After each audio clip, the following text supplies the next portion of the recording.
ದುರ್ಜನರು.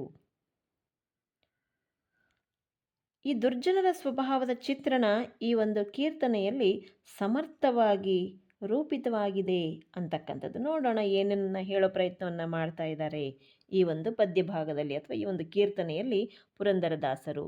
ನಾನು ಪದ್ಯವನ್ನು ಪೂರ್ತಿಯಾಗಿ ಒಂದ್ಸರಿ ಓದ್ತೀನಿ, ನಂತರದಲ್ಲಿ ಅದರ ಸಾರಾಂಶವನ್ನು ಹೇಳೋ ಪ್ರಯತ್ನವನ್ನು ಮಾಡ್ತೀನಿ.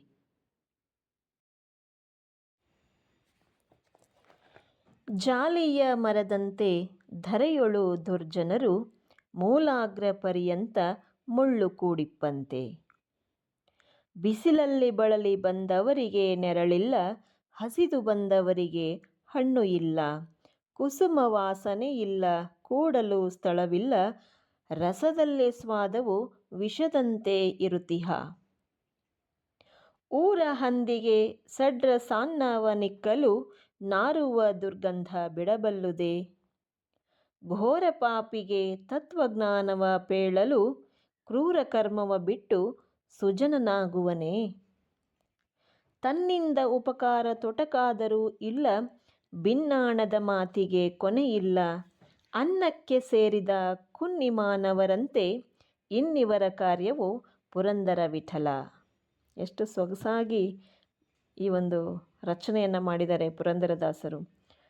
ಕೂತ್ಕೊಳ್ಳೋದಕ್ಕೆ ಸ್ಥಳ ಇಲ್ಲ, ಕುಸುಮ ವಾಸನೆ ಇಲ್ಲ, ರುಚಿಯಲ್ಲಿ ಅದು ಹೇಗಿದೆ ಅಂದರೆ ವಿಷದ ಹಾಗಿದೆ, ದುರ್ಜನರು ಕೂಡ ಹಾಗೆ ಅನ್ನುವಂಥದ್ದು ಇದರ ತಾತ್ಪರ್ಯವನ್ನು ಹೇಳೋ ಪ್ರಯತ್ನವನ್ನು ನಾನು ಮಾಡ್ತೀನಿ.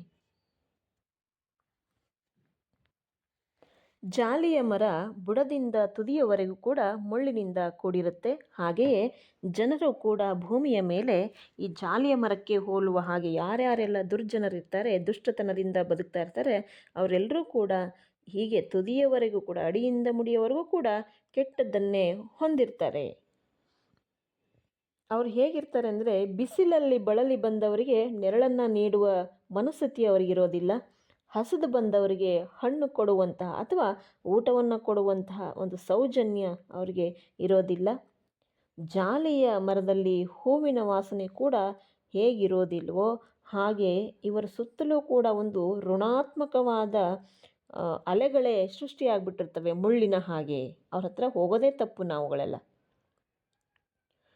ರಸದಲ್ಲಿ ಹೇಗೆ ಜಾಲಿಯ ಮರ ವಿಷವನ್ನು ಹೊಂದಿರುತ್ತೋ ಹಾಗೆ ಇವರು ಕೂಡ ವಿಷದ ರೀತಿಯಲ್ಲಿಯೇ ಇರ್ತಾರೆ, ಯಾರಿಗೂ ಕೂಡ ಅವರಿಂದ ಒಳ್ಳೆಯದಾಗೋದಿಲ್ಲ ಅನ್ನುವಂಥದ್ದು ಪುರಂದರದಾಸರ ಅಭಿಪ್ರಾಯ. ಜಾಲಿಯ ಮರದ ಹಾಗೆ ದುರ್ಜನರು ಸಮಾಜಕ್ಕೆ ಯಾವುದೇ ರೀತಿಯಿಂದಲೂ ಕೂಡ ಉಪಯೋಗಕ್ಕೆ ಬರೋದಿಲ್ಲ ಅನ್ನುವಂಥದ್ದು. ಬುಡದಿಂದ ತುದಿಯವರೆಗೂ ಕೂಡ ಮುಳ್ಳನ್ನೇ ಆವರಿಸ್ಕೊಂಡ್ಬಿಟ್ಟಿರ್ತಾರೆ. ಅಂದರೆ ತಮ್ಮ ಸ್ವಾರ್ಥಕ್ಕಾಗಿ ಯಾರಿಗೆ ಏನು ಬೇಕಾದರೂ ಮಾಡಲಿಕ್ಕೆ ಹೇಸದೇ ಇರುವ ಮಟ್ಟಕ್ಕೆ ಅವರು ತಮ್ಮ ಬದುಕನ್ನು ನಡೆಸ್ತಾ ಇರ್ತಾರೆ ಅಂತ. ಜನರಿಗೆ ಎಷ್ಟೇ ಒಳ್ಳೆಯ ಉಪದೇಶ ಮಾಡಿದ್ರೂ ಕೂಡ ಸಹ ಅವರು ಕೆಟ್ಟ ಕೆಲಸಗಳನ್ನು ಬಿಡೋದಿಲ್ಲ. ಈ ದುರ್ಜನರು ಅವ್ರಿಗೆ ನೀವು ಏನೇ ಉಪದೇಶ ಮಾಡಿ, ಅದಕ್ಕಲ್ಲಿ ಊರ ಹಂದಿ ಅಂತ ಹೇಳ್ತಾ ಇದ್ದಾರೆ.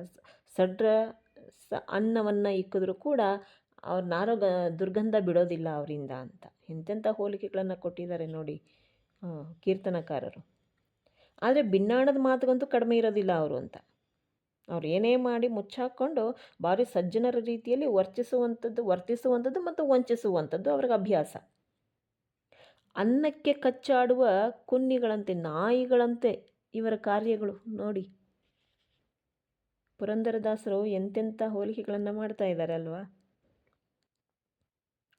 ಸಮಾಜದಲ್ಲಿ ದುರ್ಜನರು ಹೇಗೆ ತಮ್ಮ ಗೌರವವನ್ನು ಕಾಪಾಡ್ಕೊಳ್ತಾರೆ ನೋಡಿ, ಸೋಗನ್ನು ಹಾಕ್ಕೊಂಡು ಅಂತ. ಅವ್ರಿಗೆ ಸಿಗೋ ಮಹತ್ವ ಎಂಥದ್ದಿರುತ್ತೆ ಅಂದರೆ ಸಜ್ಜನರಿಗೆ ಸಿಗೋದಕ್ಕೆ ಸಾಧ್ಯ ಇಲ್ಲ. ಆ ಮಟ್ಟದ ಒಂದು ಗೌರವಗಳನ್ನು, ಸ್ಥಾನಮಾನಗಳನ್ನು ಪಡ್ಕೊಳ್ತಾರೆ ಅವರು, ಸ್ಥಾನಮಾನಗಳನ್ನು ಈ ಸಮಾಜದಲ್ಲಿ. ದುರ್ಜನರಿಗೆ ದೊರೆಯುತ್ತಿರುವ ಮಹತ್ವ, ಗೌರವಗಳು ಒಳ್ಳೆಯ ವ್ಯಕ್ತಿಗಳಿಗೆ ಸಿಗೋದಿಲ್ಲ. ಹೂವಿಲ್ಲದ, ಹಣ್ಣಿಲ್ಲದ, ನೆರಳಿಲ್ಲದ, ರಸಹೀನವಾದ ಜಾಲಿಯ ಮರವು ಸಮಾಜ ಕಂಟಕರ ಇದೇ ಬಗೆಯ ಅವಗುಣಗಳನ್ನು ಕೂಡ ತಿಳಿಸುತ್ತೆ ಅನ್ನೋದು ಕೀರ್ತನಕಾರರ ಅಭಿಪ್ರಾಯ. ಜೊತೆಗೆ ಒಳ್ಳೆಯವರಿಗೆ ಅವರು ಆಶ್ರಯವನ್ನು ಕೊಡೋದಿಲ್ಲ, ದುರ್ಬಲರಿಗೆ ಸಹಾಯವನ್ನು ಮಾಡೋದಿಲ್ಲ. ಜ್ಞಾನ ಗಂಧ ಗಾಳಿಯೇ ಅವರಲ್ಲಿರೋದಿಲ್ಲ, ಸ್ನೇಹಪರವಾದಂತಹ ಮನಸ್ಥಿತಿಗಳು ಅವರಲ್ಲಿರೋದಿಲ್ಲ. ಆಮೂಲಾಗ್ರವಾಗಿ ಕಂಟಕ ಪ್ರವೃತ್ತಿಯನ್ನೇ ಹೊಂದಿರ್ತಾರೆ ಈ ಧರೆಯಲ್ಲಿ ದುರ್ಜನರು ಅನ್ನುವಂಥದ್ದು. ಅವರು ಸ್ವಭಾವತಃ ಹಾಗೆ ಇರ್ತಾರೆ, ಬದಲಾವಣೆ ಆಗೋದಕ್ಕೆ ಅವಕಾಶ ಇದೆ, ಬಟ್ ಅವರು ಆಗೋದಿಲ್ಲ.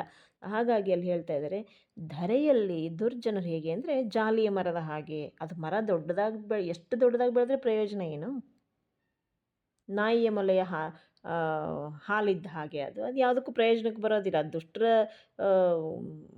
ಈ ಗುಣಗಳು ದುಷ್ಟರಿಗೆ ಸರಿ ಹೋಗುತ್ತೆ, ಅದು ಉತ್ತಮರಿಗೆ ಉಪಯೋಗಕ್ಕೆ ಬರೋದಿಲ್ಲ ಅನ್ನುವಂಥದ್ದು. ಸೊ ಇದಿಷ್ಟು ಕೀರ್ತನಕಾರರಾಗಿರ್ತಕ್ಕಂಥ ಪುರಂದರ ದಾಸರ ಒಂದು ಅಭಿಪ್ರಾಯಗಳನ್ನು ತಮ್ಮ ರಚನೆಯಲ್ಲಿ ಕಟ್ಟಿಕೊಡೋ ಪ್ರಯತ್ನವನ್ನು ಮಾಡಿದ್ದಾರೆ ಅಂತಕ್ಕಂಥದ್ದು.